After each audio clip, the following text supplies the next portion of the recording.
Republic of the Philippines, His Excellency Ferdinand R. Marcos Jr. and First Lady Luis Araneta-Marcos.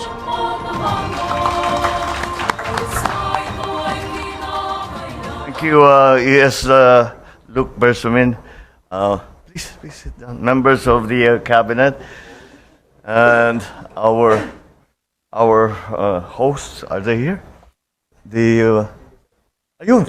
Oh, okay. The Pasay City Loan District Representative Antonino Calixto, Philippine Coast Guard Commandant Admiral Ronnie Hill Gavan, Major Service Commanders here present, the Philippine National Police Acting Chief Police Lieutenant General Jose Melencio Nartates, and of course First Lady Luis Araneta-Marcos, my fellow workers in government. Good morning. I leave today for Kuala Lumpur to attend the 47th ASEAN Summit and related summits upon the invitation of Prime Minister Dato Seri Anwar Ibrahim. This year's chairship is held under the theme Inclusivity and Sustainability, which underscores our shared commitment to a region that is united, resilient, and is responsible for the needs and aspirations of the people of ASEAN. The Philippines fully supports Malaysia's chairship this year and its vision of an ASEAN that promotes meaningful and inclusive and sustainable development. At this summit, I will join fellow ASEAN leaders in reaffirming our commitment to ASEAN centrality as we navigate pressing regional and global challenges, including developments in the South China Sea, the situation in Myanmar, threats to regional peace and maritime security, as well as the far-reaching impacts of climate change, economic volatility, and transnational crime. I will continue to champion our advocacies in promoting an open, inclusive, and rules-based international order, and for the peaceful resolution of disputes in accordance with international law. I will also highlight the Philippines' commitment to rules-based multilateral trading system, a vital compass as we navigate today's complex geo-economic challenges. During these summits, we will also welcome Timor-Leste as the newest member of ASEAN. Further, Malaysia will be turning over the ASEAN chairship to the Philippines, marking the symbolic beginning of our term as chair.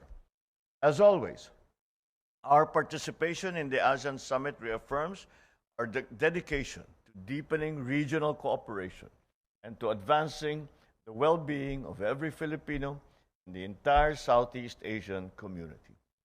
The strength of ASEAN depends in the individual strength and prosperity of its members. Thus, we are strengthening our bureaucracy, making it more responsive, accountable, and transparent in serving Filipino people. The Department of Public Works and Highways continues to review projects and contracts and to file cases against those who have perpetrated corruption. In addition, DPWH has looked into the pricing of construction materials and found that several items like asphalt, steel bar, cement were overpriced by as much as 50%, and actually there are some egregious examples where it's even more than that. In order to ensure that the costs of DPWH will reflect the costs of the market and to ensure that the people's money is correctly spent, I have directed the DPWH Secretary to bring down the cost of materials by as much as 50%, which will result in savings in the capital outlay, spending of at least 30 to 45 billion pesos.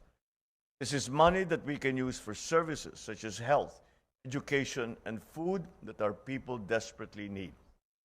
At the same time, the Bureau of Internal Revenue will recalibrate its priorities and ensure that all those found complicit in the irregularities surrounding flood control projects are held fully accountable under the law. We will uphold fairness in our tax system. We assure our micro, small, and medium enterprises and large corporations who have been lawfully paying their taxes that you will be treated justly. We are just moving the focus from the MSMEs and from the auditing of large corporations. We are moving those efforts towards these questionable projects that we have been able to find. The Department of Finance has also instructed the BIR to look into the possible exemption of certain taxpayer segments from the obligation of withholding and remitting creditable withholding taxes, and the simplification and lowering of the applicable creditable withholding tax rates.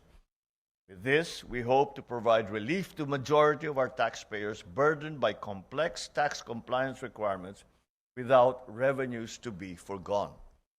In the same vein, and following my directive on providing tax relief to those who need it the most, our employees, DOF and the BIR have submitted proposals for the increase of the ceilings for the tax-exempt de minimis benefits. As an example, the uniform and clothing allowance of more than 7,000 pesos per year is subject to tax. Since cost of clothing has risen, we are looking at increasing the de minimis ceiling to 8,000 pesos a year. But these changes are not just about numbers. They are about fairness and dignity in the workplace. Every Filipino worker deserves to benefit from the nation's growth. We hear our people's call for government interventions to lower the price of goods, especially food. We are strictly enforcing and monitoring the implementation of the maximum suggested retail price for imported rice. We continue to make available affordable rice, including the 20 peso rice program. The Department of Trade and Industry continues to monitor and work with the manufacturers to temper prices, especially in time for the holiday season. Through these efforts, we aim to build a future-ready Philippines and an ASEAN that is not only competitive, but people-centered and sustainable. Thank you all very much. Good morning.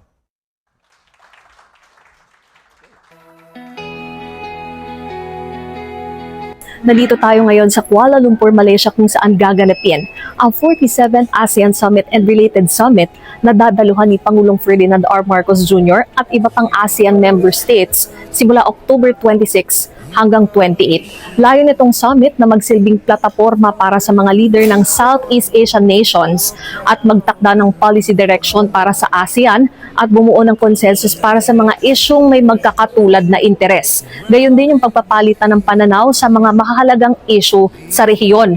Maliban sa mga ASEAN leaders, nakatakda ring dumalo dito si US President Donald Trump dito nga sa nasabing summit at bukas ng hapon inaasahan ang pagdating ni Pangulong Marcos dito sa Kuala Lumpur.